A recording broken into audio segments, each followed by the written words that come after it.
नमस्कार। The news house के खास कार्यक्रम मिड डे में आपका स्वागत है। आज हम आत्मनिर्भरता पर बात करेंगे। आत्मनिर्भरता की पहली सीढ़ी शोध है। देश में इन दिनों आत्मनिर्भरता और उसके विभिन्न आयामों को लेकर बहस चल रही है। देश की 337 प्राइवेट यूनिवर्सिटी, 400 राज्य university, 126 deemed university, 48 central university, 31 NIT, 28 IIT और 19 आईआईएम यानी कुल मिलाकर 984 संस्थान और इनमें लगभग 3.6 करोड़ छात्र। लेकिन पढ़ाई लिखाई के संसार में ना तो हमारी कोई साख है और ना कोई महत्व। कारण शोध में अरुचि होना। आत्मनिर्भरता के आयामों में सबसे महत्वपूर्ण आयाम शोध है।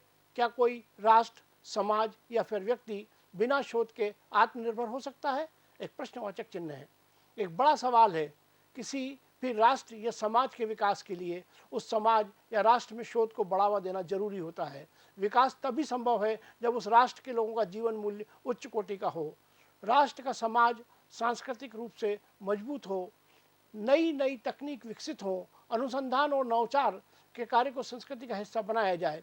ऐसे शोध में हर क्षेत्र की प्राथमिकता में रहता है। इसके बिना आत्मनिर्भरता की बात सोचना ही सही नहीं है। भारत को हम विश्व के युवा राष्ट्र के रूप में सृजनात्मकता, उद्यमिता, नवाचार, शोध, अनुसंधान का महत्वपूर्ण केंद्र बना सकते हैं। इन सब बातों को मद्देनज़र देखें तो आज शिक्षण संस्थानों आदि को लेकर देश में हर प्रगति केंद्र में राजनीति खूब होती है।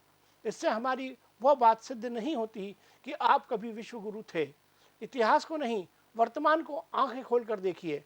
वैश्विक रैंक में दुनिया के 300 विश्वविद्यालयों में भारत का एक भी विश्वविद्यालय नहीं आता।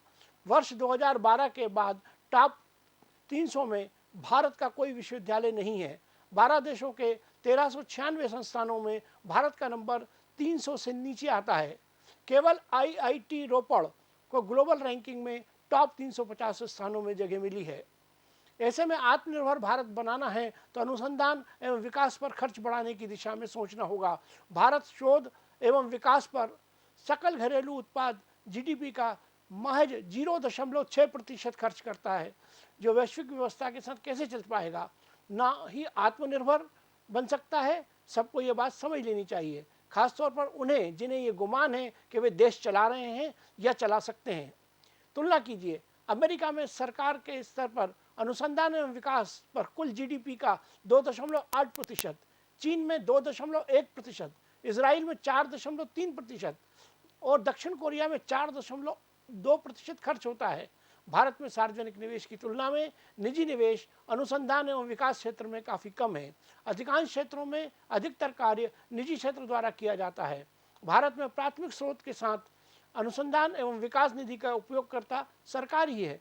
फोर्ब्स की 2017 में आई एक रिपोर्ट के मुताबिक दुनिया की शीर्ष 2500 कंपनियों में द्वारा अनुसंधान और विकास पर खर्च करने वाली सूची में चीन की 301 कंपनियां शामिल हैं, जबकि भारत की सिर्फ 26 कंपनियां ही शामिल हैं। ऐसे में बात अब मेड इन इंडिया और मेक इन इंडिया से आगे निकलकर मेड बाय इंडिया की हो रही है। जरा सोचिए, ऐसे में गुणवत्ता की दिशा में कब बढ़ेगा भारत? सवाल अपने आप में है।